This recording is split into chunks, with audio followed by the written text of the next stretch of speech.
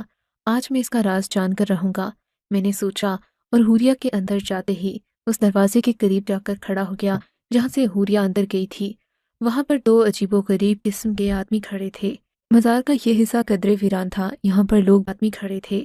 مزار کا یہ حصہ قدرے ویران تھا، یہاں پر لوگ بھی نہیں تھے اور جگہ بھی پرسکون تھی۔ میں اس دروازے سے اندر جانے لگا کہ ایک آدمی نے آگے بڑھ کر مجھے روک لیا۔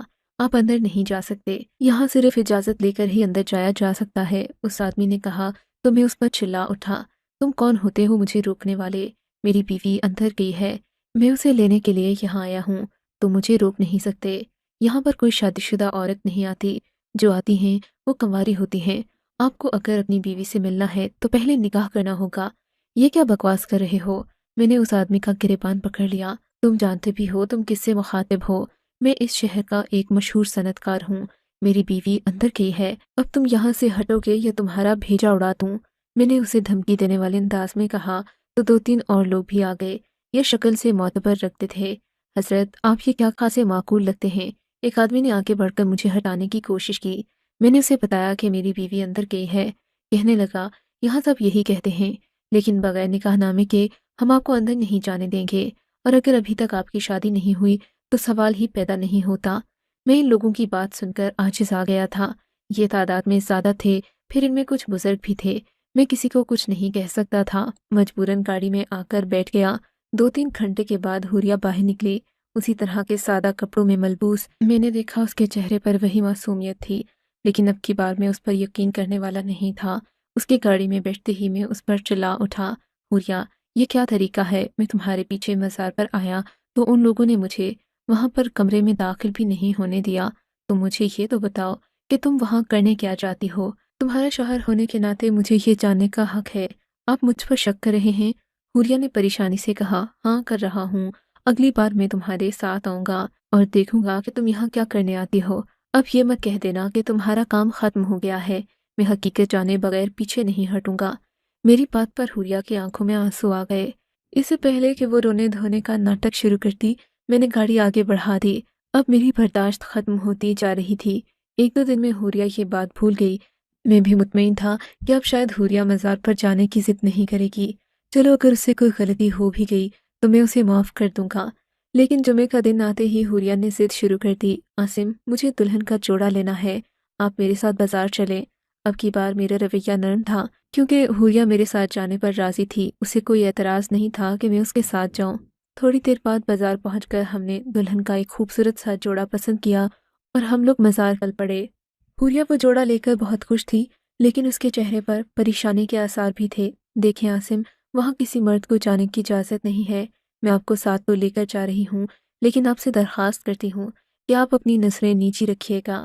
میں وہاں سب کو بتا دوں گی کہ آپ میرے شوہر ہیں، لیکن آپ میرا مان ضرور قائم رکھیے گا۔ حوریہ کی بات سن کر میں مطمئن ہو گیا، لگتا ہے میرا شک غلط ثابت ہو جائے گا۔ مزار پہنچ کر حوریہ نے مجھے اپنے ساتھ لیا اور اسی دروازے سے داخل ہونے لگی۔ اس نے ان لوگوں کو بتایا کہ میں اس کا شوہر ہوں۔ اس گارڈ نے جو پہلی بار مجھ سے بدتمیزی کر رہا تھا، مجھ سے معافی مانگی اور کہنے لگا، میں جانتا نہیں تھا کہ آپ حوریہ بی بی کے شوہر ہیں، مجھے معاف کر دیجیے۔ حوریہ کی ان لوگوں میں بہت عزت تھی، مزار پر تقریباً ہر کوئی ہی اسے جانتا تھا۔ ہم ایک کمرے میں پہنچے جہاں پر کوئی نہیں تھا۔ حوریہ نے جائے نماز بچھائی اور نماز پڑھنے لگی۔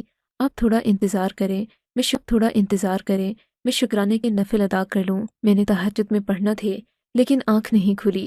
حوریہ نے یہ کہہ کر جائے نماز بچھائی اور نفل پڑھنے میں مگن ہو گئی۔ میں اسے دیکھ کر حیران ہو رہا تھا کہ اگر نماز ہی پڑھنی تھی تو گھر سے پڑھ کر آتی، یہاں آ کر یہ سب کرنے کی کیا ضرورت تھی؟ حوریہ کی نماز پڑھنے کے دوران ہی وہی مجاور جس سے پچھلی بار میں نے حوریہ کے بارے میں پوچھا تھا، کمرے پر دستک دینے لگا۔ بی بی جی باہر آ جائیں۔ مجھے حوریہ کی بات پر سخت غصہ آیا، اس نے تو کہا تھا یہاں کوئی مرد نہیں ہوتا، لیکن یہ آدمی تو بڑے بے تکلفانہ انداز میں حوریہ کو مخاطب کر رہا تھا۔ اس سے پہلے کہ میں اسے کچھ کہتا، حوریہ نے سلام پھیرا اور اس بوڑھے سے کہنے لگی، آپ چاہیں میں تھوڑی دیر میں آتی ہوں۔ حوریہ نے اپنے ساتھ لایا شادی کا جوڑا کھولا، اس پر لگے دھاگے الگ کیے اور پھر مجھے ساتھ لے کر دوسرے کمرے میں آ گئی۔ میں نے دیکھا یہاں کافی ساری خوبصورت اور کم عمر لڑکیاں تھیں، جبکہ ان میں ایک دو لڑکیاں اور بھی موجود تھیں جنہوں نے عروسی جوڑے زیب تن کر رکھے تھے۔ مجھے دیکھتے ہی سب نے اپنے سروں پر دوپٹے رکھ لیے۔ حوریہ نے انہیں بتایا کہ میں اس کا شوہر ہوں۔ لڑکیوں نے مجھے ادب سے سلام کیا اور کہنے لگیں، آپ کی وجہ سے ہم سب کے گھروں میں خوشیاں ہیں، اللہ آپ کی خوشیوں کو سلامت رکھے۔